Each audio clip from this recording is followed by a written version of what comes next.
para naman magbigay ng kanyang pahayag pabor sa RH Bill, si Gina Conde, ang president ng Apelo Women's Health Association. Miss Conde, kasama si RJ. RJ? Kita naman, Mel, papasok sa boxing ring si Miss Gina Conde, isang leader ng Urban Poor Coalition po. May 4 na anak po. Ano po yung masasabi ninyo tungkol sa ating RH Bill? Nakakalungkot pong isipin na yung iniidolo ng sambayan ng Pilipino sa larangan ng boxing. At mambabatas natin ngayon na inaasahan po namin na siya ang magbibigay sa amin o maglalapit ng batas para na mas lahat ng serbisyo ng gobyerno na para sa aming kalusugan ay makamit namin. Pero ito po pala ang magiging dahilan o kasama sa dahilan sa pagtutol o sa patuloy na panganib ng kababaihan sa pagbubuntis at panganganak. Sabi niya kanina, kung titignan po natin, sabi niya meron ng family planning method. Pero doon po sa lugar namin sa Apelo, kung pupunta po kayo, congressman, kung pupunta po kayo doon, marami po doon na ang gusto mag-family planning, pero wala pong pambili. Katunayan, meron po doon na ang anak niya 5 po. Ayaw na sana niyang mag-anak, pero nagbuntis po siya ngayon uli. Kasi ang ibibili niya ng family planning ay ibibili na lamang po niya ng bigas para may makain ng kanyang mga anak. No, kung titignan po natin, marami po sa aming lugar, mga bata pa, 14 anyos, buntis na, may anak pa. Yan po ba, kung titignan nyo, kung talaga pong hindi maipapasa ang Reproductive Health Bill, marami pa pong kabataang bata ang magbubuntis at patuloy na manganganib sa pagbubuntis at panganganak. Kami po ang nagbubuntis, kami ang patuloy na nag-aalaga sa aming mga anak, kami po ang mahihirap ang pinagkakaitan ng serbisyo. Ito lang po ang sana ang magbibigay sa amin ng karapatang maabot, ang makatao at abot kayang serbisyo para sa aming mahihirap. Maraming salamat, Miss Gina Conde ng Urban Poor Coalition. Medyo matandang po yung argumento niyan. Back to you, Mel. Salamat, salamat. Matapos na mapag-usapan ang issue tungkol sa kakayahan ng RH Bill na makatulong sa pagsugpo ng kahirapan, atin ding busisiin ang sinasabing moralidad daw ng panukalang batas na ito. Ang mga susunod na magdedebate para sa issue na RH Bill at ang moralidad. Tawagin na natin sina Bishop Efrain Tendero at Bishop Teodoro Bacani. Ang issue ng moralidad at RH Bill ang pangalawang issue na ating tatalakayin at 2 miyembro ng simbahan na magtatapat narito, sina Bishop Teodoro Bacani at Bishop Efrain Tendero. Para pag-usapan RH Bill at ang moralidad. Ang pagsusulong sa modern family planning methods. Mabuti ito para sa mga sumusuporta. Para mas maayos daw na napaplano ang pamilya. Pero para sa iba, isa itong malaking kasalanan. Dahil maituturing umanong aborsyon ang paggamit ng mga ito. Dahil pinipigilan umano nito ang pagbuo ng buhay. Saan nga ba nagsisimula ang buhay? Sumusunod nga ba sa pamantayan ng moralidad, kultura at wastong daan ang RH Bill? At tulad po kanina, ibubunot po muli ako ng isang sobre para matukoy kung sino ang unang magpapahayag ng kanyang mga argumento. Tatalikod ako, pipikit pa. Ang kulay ay pula muli. Kaya, ibig sabihin, ang mauunang magbigay ng kanyang pahayag ay walang iba kung hindi si Bishop Bacani. Magandang gabi po sa inyo lahat. Ako po'y natutuwa na tatalakay natin ang issue ng moralidad sapagkat ang nakalulungkot dito sa bill na ito ay hindi binibigyang pansin ang moralidad. Tingnan po ninyo, ang provision ng mga family planning needs ay ganito: medically safe, legal, accessible, affordable, and effective reproductive healthcare services and supplies. Wala yung ethical. Nothing. This is the way that the bill regards ethics. Ikalawa po, ba't naman ayaw natin ito?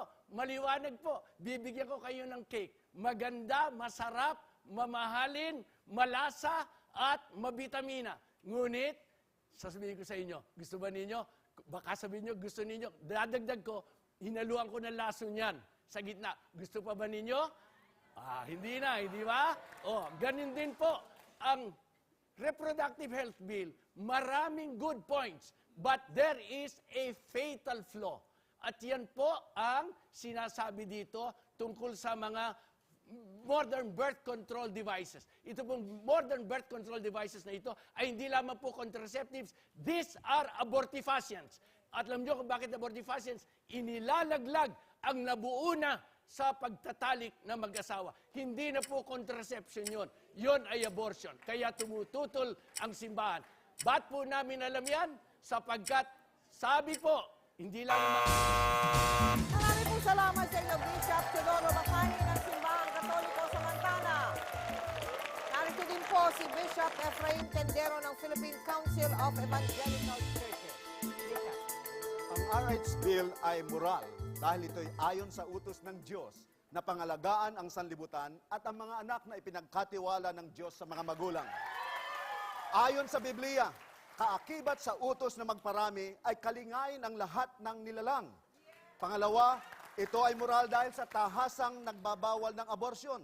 Sa nagsasabing ang contraceptives ay pampalaglag, hayaan natin ang BIFAD na magpasya at magbawal tungkol dito. Ito ay usapin ng siyensya at hindi religious propaganda. Naniniwala kami na ang buhay ay nag-uumpisa sa fertilization. Layunin ng RH Bill na bigyang proteksyon ang buhay ng ina at ng bata sa kanyang sinapupunan. Ito ay moral sapagat hindi tama na ang mga magulang ay magkaroon ng maraming anak na hindi nila masusuportahan. Kailangan nilang bigyan sila ng pagkain, bahay, damit, pag-aaral, pag-ibig at kalinga. Irresponsable ang mag-asawang magkaroon ng maraming anak na hahayaang mamuhay sa kasalatan at kahirapan. Sinabi ng Diyos kay Eva at Adan, magpakarami kayo. Ngunit ito'y iniutos ng Diyos nung sila'y 2 pa lamang. Ngayong taong 2011, ang populasyon ng sanlibutan ay aabot ng 7 bilyon. Ang RH Bill ay moral sapagat ito'y ayon sa Biblia. Nagbabawal ng abortion, nangangalaga sa buhay at ina ng sanggol at isang konkretong tugon sa kahirapan. Ito'y ayon din sa kalooban ng Maraming salamat po sa inyo, Bishop Tendero. Maraming salamat po sa inyo. At nasa inyo po ang unang pagkakataon para i-interpolate naman si Bishop Bacani. Bishop, na aking kaibigan, marami ho akong kakilala ring Bishop na nagtatanong na maaring ang dahilan kung bakit ang simbahang Katoliko ay really against the RH Bill ay sapagkat sa katuruan ng papal encyclical Humanae Vitae ay sinasabing ang purpose of sex is procreation. Kaya naalis yung masyadong ang emphasis ng unitive.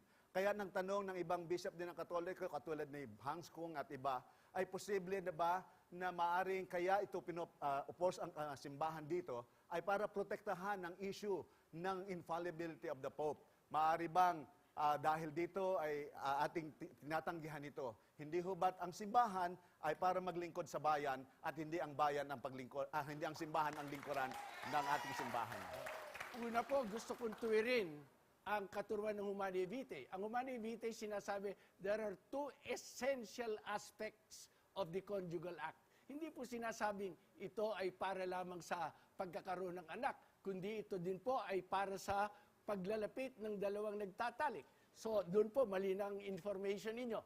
Ikalawa po, hindi naman namin sinasabing infallible ito, ngunit this is official guidance from the church. And there is very good reason for this official guidance. Because kapag ka po, sasabihin natin, aalisin mo yung procreative function, di pwede na pala ang bakla makipagkuhan sa bakla. Edi, kung aalisin mo yun. Edi, kaya po hindi mo pwedeng paghiwalayin yung dalawang yun. Maraming pong salamat sa inyo, Bishop Bacani. Pero kayo po ang magpapatuloy, Bishop, sapagkat narito na po pagkakataon para naman tanungin ninyo. Ako si Bishop naman po. Tendero, kayo naman po. Kasi po, sabi ni Bishop Tendero, maniwala tayo sa siyensya. Pwede po ba? Ito po ang sinasabi sa atin ng Department of Health ng United States of America. Sabi sa atin, all the measures which impair the viability of the zygote at any time between the instant of fertilization and the completion of labor constitute in the strict sense procedures for inducing abortion. Sa makatuwid, abortifacient. Ikalawa po, ang atin pong Philippine Medical Association with 70,000 members said that life begins at fertilization, not at implantation. And it is admitted, it's in medical literature, itinatanggal po, pinipigilan na ma-implant ng sinasabing contraceptives, itong nabuo na sa sinapupunan ng ina. Ikatlo, ang atin pong Philippine Obstetrical and Gynecological Society, yun din po ang sabi, siyensya po yan, hindi po relihiyon. Kaya po, dapat panghawakan, panindigan din ninyo. Maraming salamat po sa inyo, Bishop Bacani. Naku, lalo nang sumasarap ang Maraming talakayan. salamat, Bishop Bacani, sapagkat tulad na sinabi natin kanina, ito'y usaping siyensya at hindi pangrelihiyon. Kung kaya, pagdating sa authority, hindi po ako, kundi mga doktor at iba pa. Nais ko lang pong sabihin na ang tawag dito ay contraceptive. Ibig sabihin, pinipigilan ang conception. Pinagdabawal ang pagmimit ng egg cell and sperm cell. Tayo ay magkasama sa paniniwala that life begins at fertilization. At ang RH Bill, Salamat po. magkasama po tayo inamin. dyan. Inamin. Pero, hindi ibig sabihin na pag may contraception, ito ay abortive dahil wala pang nagtutagpong egg cell and sperm cell before the contraception. Thank you very, very much.